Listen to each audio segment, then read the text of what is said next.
प्रेम प्रणाम जी सुंदर साथ जी। श्री कीर्तन ग्रंथ प्रकरण 27। इस प्रकरण में श्री महामती जी ने वेदांतियों को संबोधित किया है, जिसमें उन्होंने इस संसार को अज्ञान रूपी निद्रा बताया है। उन्होंने कहा है कि जब तक जीव इस मायावी नींद से जागकर अपने निज घर परमधाम को नहीं पहचानता, तब तक वह ब्रह्म में ही भटकता रहता है। श्री महामती जी के अनुसार सद्गुरु ही माया और ब्रह्म का भेद समझाकर निज घर की राह बताते हैं।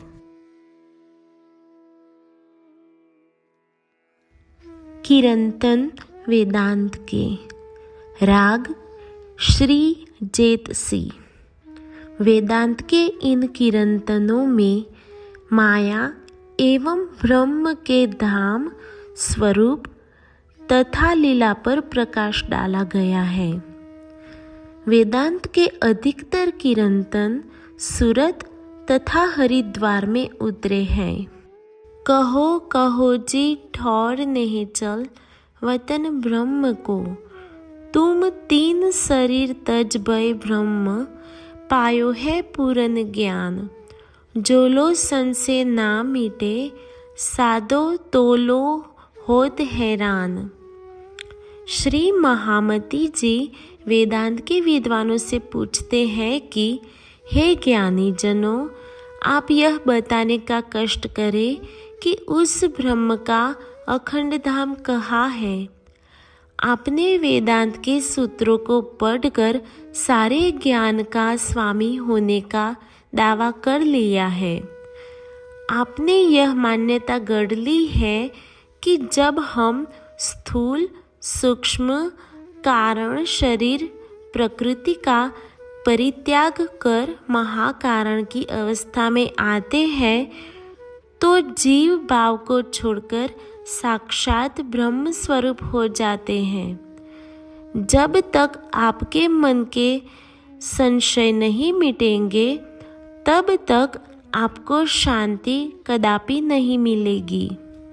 वेदांती संतो महंतो तुम पायो अनुभव सार, निज वतन जो आपनो तुम सोई करो निर्धार।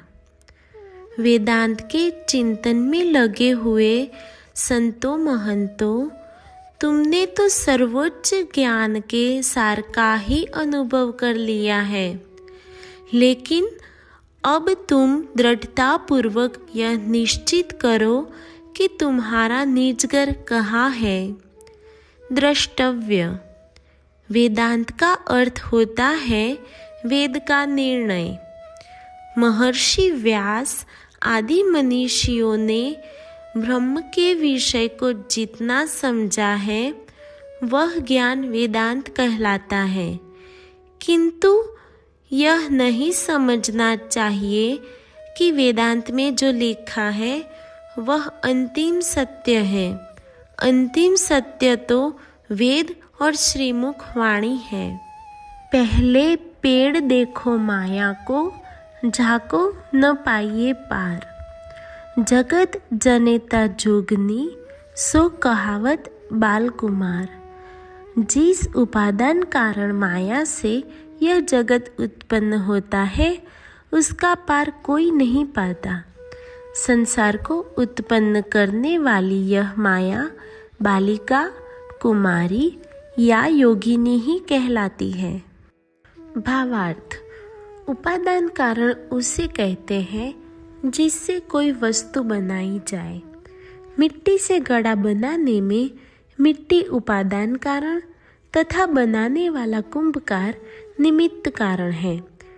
जिस प्रकार किसी बालिका, कुमारी या योगिनी, योग साधना करने वाली महिला का पति न होने से संतान उत्पन्न नहीं होती, उसी प्रकार यह माया भी कुंवारी या योगिनी तो है, किंतु इसने संसार को उत्पन्न किया है। श्वेताश्वतरोपनिषद में कहा गया है कि मायाम तु प्रकृतिम वित्त बुद्धि मायिनम तु महेश्वरम, अर्थात माया को प्रकृति जानो तथा इसके स्वामी को ब्रह्म जानो। इसी प्रकरण की चौपाई 14 में कहा गया है कि खेल ऐसे अनेक रचे नार निरंजन राय, अर्थात यह माया अव्याकृत में स्थित काल निरंजन की अर्धांगिनी है। कुमारी या बालिका कहे जाने का अभिप्राय यह है कि आदि नारायण तथा काल माया की लीला सांसारिक स्त्री पुरुषों की लीला से भिन्न होती है। मात पिता बिन जन्मी आपे बंजा पिंड, पुरुष अंग छुयो नहीं और जायो सब ब्रह्मांड। यह माया बिना माता पिता के ही पैदा हुई है और स्वयं बंध्या कहलाती है। इसने अपने पति आदि नारायण को छुआ भी नहीं है और सारे ब्रह्मांड को उत्पन्न कर दिया है।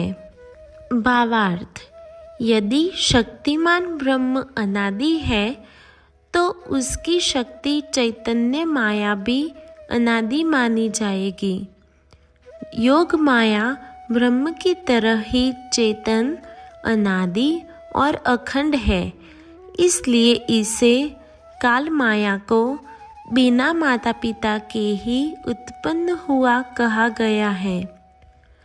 तू कहा देखे इन खेल में, ए तो पड़े सब प्रतिबिंब।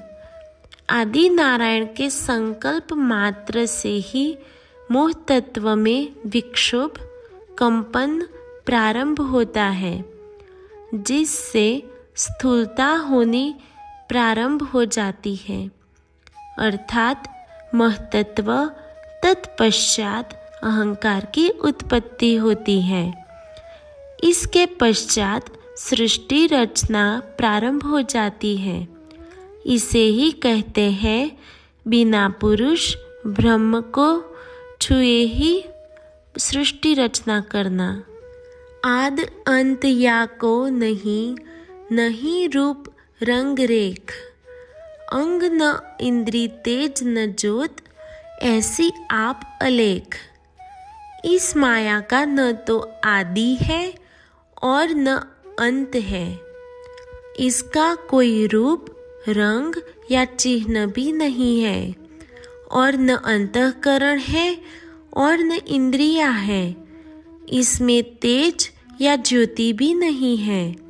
इस प्रकार यह पूर्णतया अदृश्य है। भावार्थ: प्रकृति काल माया का सूक्ष्मतम स्वरूप मोह तत्व है, जिसका और छोर जानना मानवीय बुद्धि से संभव नहीं है। इसलिए इसे आदि अंत से रहित कहा गया है।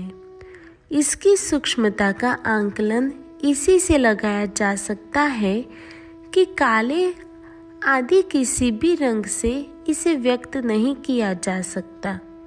यद्यपि सांख्य दर्शन में यह अवश्य कह दिया है कि महदाख्यम कार्यम तत् मनः, अर्थात मन, चित्त एवं बुद्धि आदि की उत्पत्ति महत् तत्व से होती है, किंतु अंतःकरण एवं इंद्रियों में चेतना जीव से आती है।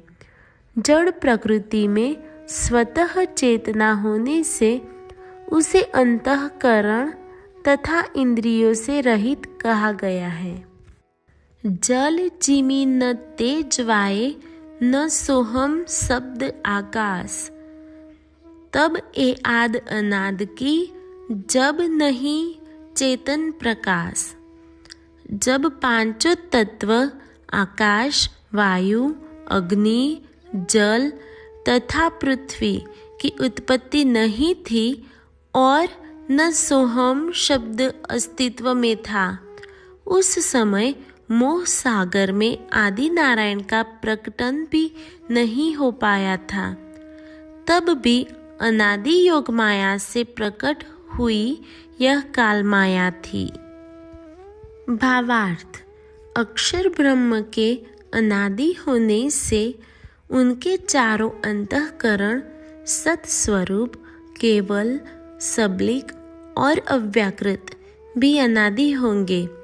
इनके अंदर इनकी चारों शक्तियाँ मूल माया, आनंद योग माया, चिद माया और सत माया भी अनादि होंगी। अव्याकृत के महाकारण सबलिक के स्थूल में ही कालमाया का मूल छिपा हुआ है। प्रकृति पैदा करे कई ऐसे इंड आलम, ए ठौर माया ब्रह्म सबलिक त्रिगुण की पर आत्म। किरंतन प्रकरण 65 चौपाई 10। अव्याकृत में स्थित सुमंगला शक्ति से मोह तत्व का प्रकटन होता है, जिसमें अव्याकृत पुरुष प्रतिबिंबित होकर आदि नारायण का रूप ले लेता है। इसे ही चेतन का प्रकाश होना कहते हैं। या में महाविष्णु मन थे त्रिगुण का कथन यही दर्शाता है। अनादि माया सद्रूप से काल माया के प्रकट होने के कारण ही इसे आदि अनादि की कहा गया है, अर्थात अनादि माया योग माया की यह आदि माया काल माया है। श्रीमुख वाणी में स्पष्ट रूप से कहा गया है, उपज्यो मोह सूरत संचरी, खेल हुआ माया विस्तरी। इसी प्रकार मूल प्रकृति ब्रह्म की सृष्टि इच्छा से मोह तत्व काल माया की उत्पत्ति कही गई है। मूल प्रकृति मोह अहं थे, उपजे तीनों गुण का कथन इसी संदर्भ में है। सोहम शब्द का तात्पर्य आदि नारायण के उस भाव से है जिसमें स्वप्न का स्वरूप आदि नारायण अपने मूल स्वरूप अव्याकृत जैसा आचरण करने का भाव लेता है। यह शब्द उस प्रसंग में भी प्रयुक्त होता है जिसमें जीव स्वयं को लौह अग्निवत ब्रह्म के तदोगत समान मानता है। पढ़ थाके पंडित, करीन निर्णय कीन, त्रिगुण त्रिलोकी होए के, खेले तीनों काल मगन। बड़े बड़े पंडित धर्म ग्रंथों को पढ़ कर थक गए, लेकिन कोई भी माया की स्पष्ट पहचान नहीं बता सका। त्रिगुणात्मक ब्रह्मा, विष्णु एवं शिव का स्वरूप भी माया में ही प्रकट हुआ। तीनों लोग, पृथ्वी, स्वर्ग और वैकुंठ भी माया से ही बने हैं। भूत, भविष्य एवं वर्तमान इन तीनों कालों में माया की ही मग्न करने वाली लीला चलती रही है। विष्णु, ब्रह्मा, रुद्र जन्मे, हुई तीनों की नार। निर्लेप काहू न लेप ही, नारी है पर नाही आकार। मोह सागर में प्रकट हुए आदि नारायण के संकल्प से ब्रह्मा, विष्णु एवं शिव का जन्म हुआ। इनकी अर्धांगिनी सरस्वती, लक्ष्मी एवं पार्वती के रूप में माया ही लीला कर रही है। यहाँ माया ऐसी निर्लेप, लिप्त या आसक्त न होना है कि किसी के भी बंधन में नहीं बंधती। नारी होते हुए भी इसका आकार नहीं है। भावार्थ: शक्ति और शक्तिमान एक दूसरे से अभिन्न हैं। इन्हें आलंकारिक रूप से पति पत्नी के दृष्टांत से कहा जाता है। योग माया भी ब्रह्म से अभिन्न है, किंतु काल माया आदि नारायण की वह महामाया है जो सभी प्राणियों को अपने वश में किए रहती है। प्रकृति का तात्पर्य ही है पुरुष को अपनी ओर आकर्षित कर बांधे रहना। यद्यपि ब्रह्मा, विष्णु एवं शिव के अंदर जो चैतन्य जीव है, वही जीव सरस्वती, लक्ष्मी एवं पार्वती के अंदर भी है, किंतु इनके स्वरूप को माया का रूप कहने का भाव यह है कि ये तीनों माया प्रकृति की तरह ही तीनों देवताओं को अपने स्नेह पाश के बंधन में बांधे रखती है। गगन पाताल मेर शिखरों अष्टकुली बनाए, 50 कोट जोजन जिमी सागर सात समाए। इस माया से ही यह अनंत आकाश बना है। अष्टावरण, 5 तत्व, मन, बुद्धि, अहंकार युक्त इस ब्रह्मांड में सुमेरु पर्वत जैसे पहाड़ों की ऊंची ऊंची चोटियों तथा पाताल लोक की रचना भी इसी ने की है। 50 करोड़ योजन वाली इस पृथ्वी तथा 7 सागरों की रचना भी इसी की देन है। द्रष्टव्य, 1 योजन में 4 कोस होते हैं और 1 कोस में 3.2 किलोमीटर। इस प्रकार 50 करोड़ योजन में 50 गुना 4 गुना 3 यानी कि 600 करोड़ अर्थात 6 अरब किलोमीटर होंगे, जो विज्ञान या वैदिक धर्म ग्रंथों को स्वीकार्य नहीं है। पृथ्वी का परिमाण 50 करोड़ योजन कहना भागवतकार का कथन है, अक्षरातीत का नहीं। इसमें भागवत पुराण के कथनों का मात्र उद्धरण दिया गया है। तेज तिमरिया में फिरे रवि शशि तारे नाथीर, शेष नाग कर ब्रह्मांड ले धरयो वाके सिर। इस मायावी ब्रह्मांड में कहीं उजाला होता है तो कहीं अंधेरा। सबको प्रकाश देने वाले सूर्य, तारे और चंद्रमा हमेशा गतिमान रहते हैं। यह संपूर्ण ब्रह्मांड शेष के आधार में स्थित है। भावार्थ, उपग्रह चंद्रमा पृथ्वी की परिक्रमा करता है तो पृथ्वी सूर्य की परिक्रमा करती है। सूर्य भी अपनी परिधि पर गतिमान रहता है। इस ब्रह्मांड में अणु, परमाणु, सौर मंडल एवं आकाश गंगाएं किसी न किसी रूप में सभी गतिमान हैं। शेष नाग के सिर पर पृथ्वी का स्थित होना पौराणिक कथन है, अक्षरातीत श्री प्राणनाथ जी का नहीं। प्रश्न यह है कि जब प्राणियों की उत्पत्ति ही नहीं हुई थी, उस समय शेषनाग का जन्म कहाँ से हो गया जो इतनी बड़ी पृथ्वी को धारण करते। वस्तुतः शेष का अर्थ होता है शून्य। शून्य का तात्पर्य निराकार आकाश से है। इस आकाश में सभी ग्रह नक्षत्र आकर्षण शक्ति द्वारा स्थित है। यदि पृथ्वी का बोझ शेषनाग उठाए रहते हैं तो पृथ्वी से 13 लाख गुना बड़े सूर्य का बोझ कौन सा नाग या सर्प उठाए रहता है। देव दानव ऋषि मुनि ब्रह्म ज्ञानी बड़े मत, शास्त्र बानी शब्द मात्र ए बोली सबे सरस्वत। सभी देवता, दानव, ऋषि, मुनि तथा अति श्रेष्ठ विचारों वाले ब्रह्मज्ञानी भी इस माया के अधीन हैं।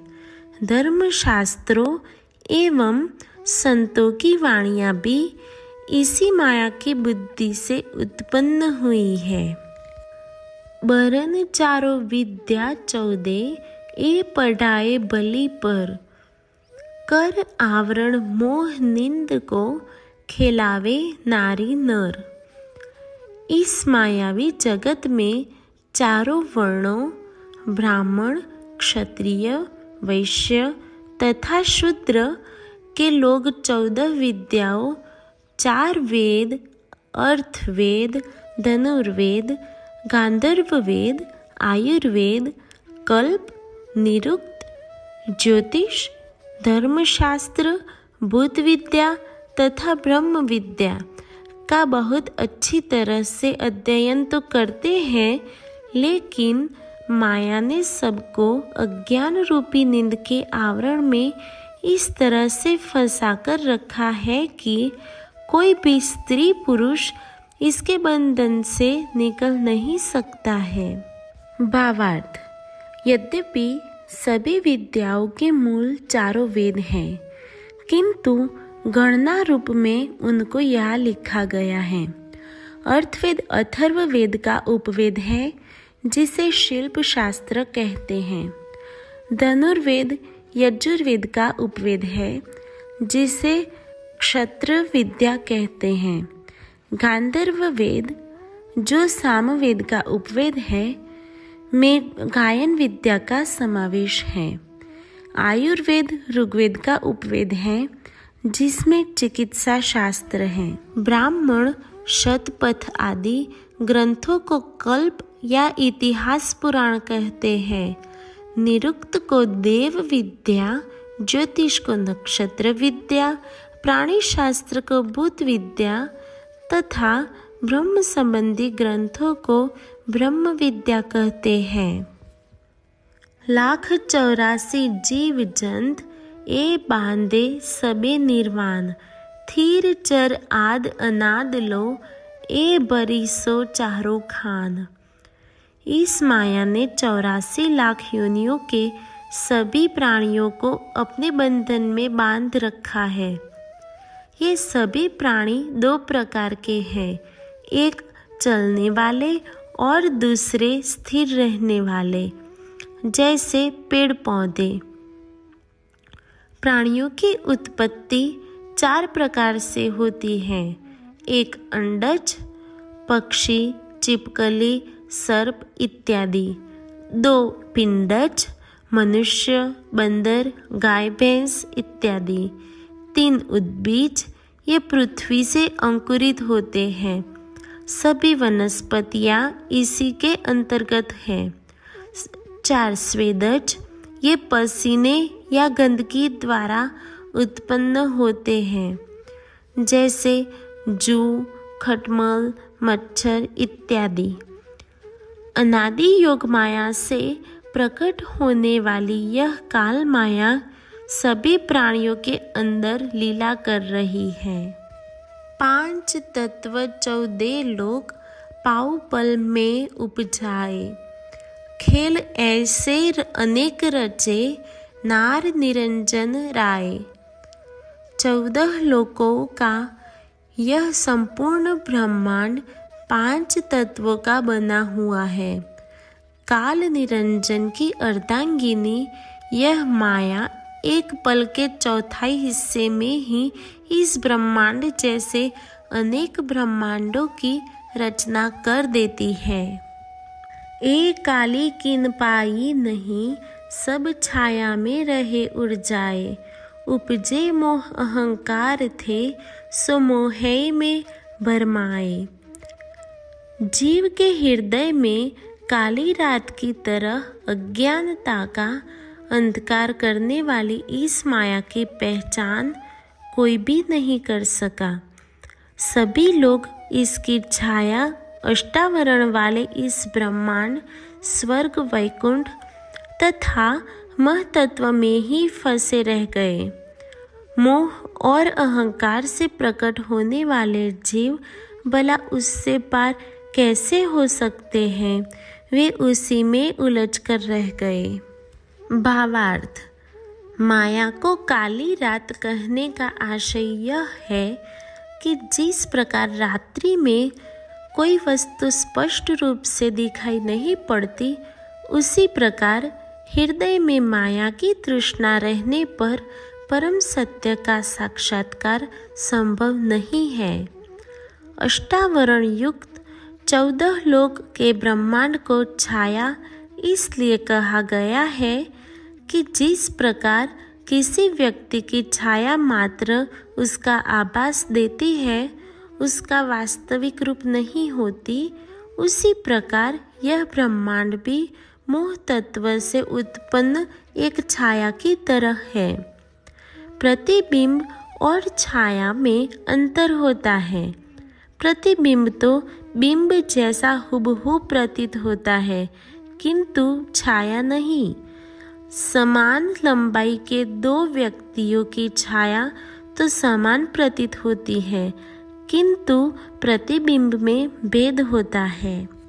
बोध तुरिया दृष्ट श्रवणा जेति गम वचन, उत्पन्न सब होसी फना, जो लो पहुँचे मन।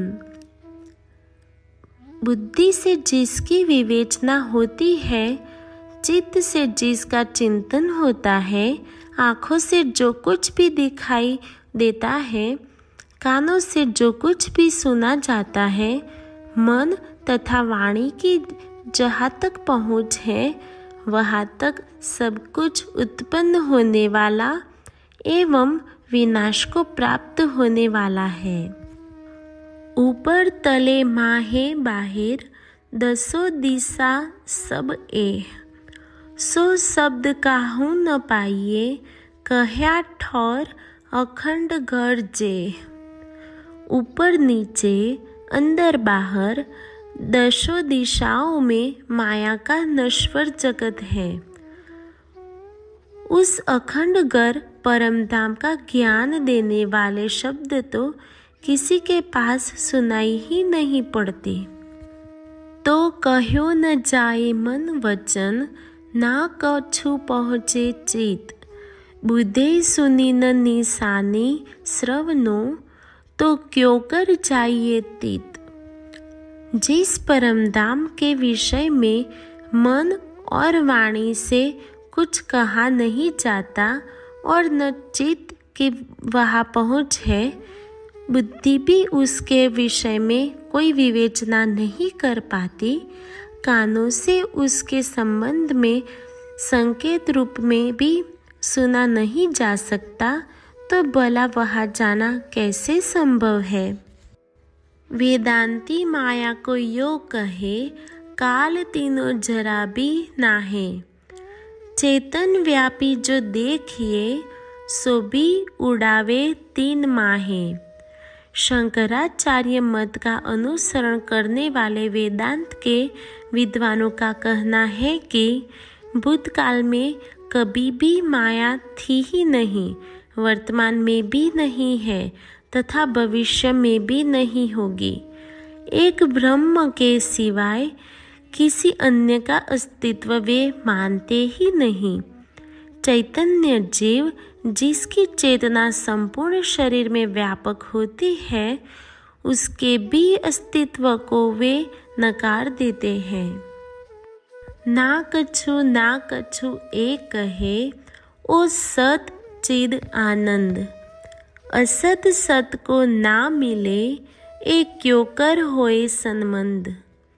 ये बारंबार कहते हैं कि सब कुछ ब्रह्म ही है, ब्रह्म के सिवाय अन्य कुछ भी नहीं है। किंतु प्रश्न यह है कि परब्रह्म तो सत, चिद और आनंद का स्वरूप है, जबकि यह जगत असत, जड़ और दुख का रूप है। वस्तुतः सत्य और झूठ का मेल नहीं हो सकता, अर्थात इस झूठे जगत में परब्रह्म विराजमान होकर इस जगत को ब्रह्म रूप नहीं बना सकता।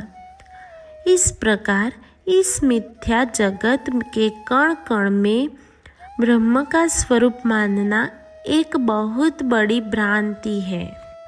ये जो व्यापक आत्मा पर आत्म के संग क्यों ब्रह्म नहीं चल पाइए, इत बीच नारको फंद।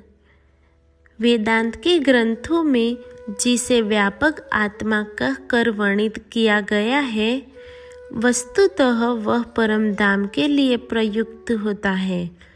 परम धाम की प्रत्येक वस्तु आत्मा का स्वरूप है। आत्मा का मूल तन परात्म है, जिससे वह अपने प्रियतम पर ब्रह्म के साथ लीला करती है। परम धाम में विराजमान अखंड पर ब्रह्म के उस स्वरूप को इस माया के फंदे में कैसे माना जा सकता है। भावार्थ, उपनिषद आदि ग्रंथों में योग माया तथा परम धाम में सर्वत्र व्यापक चेतन तत्व को ही आत्मा शब्द से संबोधित किया गया है। कहीं कहीं क्षर जगत में व्यापक स्वरूप वाले आदि नारायण को भी व्यापक आत्मा कहा गया है, जिनका मूल तन परात्म सुमंगला पुरुष है। नवीन वेदांत में आदि नारायण को ही ईश्वर कहा गया है, जिनकी चेतना का प्रतिबिंब चिदाभास जीव के रूप में सभी प्राणियों में स्थित है। निबेरा खीर नीर का महामत करे कौन और, माया ब्रह्म चिन्हाए के सतगुर बतावे ठौर। श्री महामती जी कहते हैं कि दूध और पानी अर्थात ब्रह्म और माया के वास्तविक स्वरूप को भला कौन दर्शा सकता है। यह शोभा तो सद्गुरु की है, जो माया ब्रह्म की पहचान बताकर नीच कर की राह बताते हैं। प्रकरण 27 चौपाई 310। प्रेम प्रणाम जी।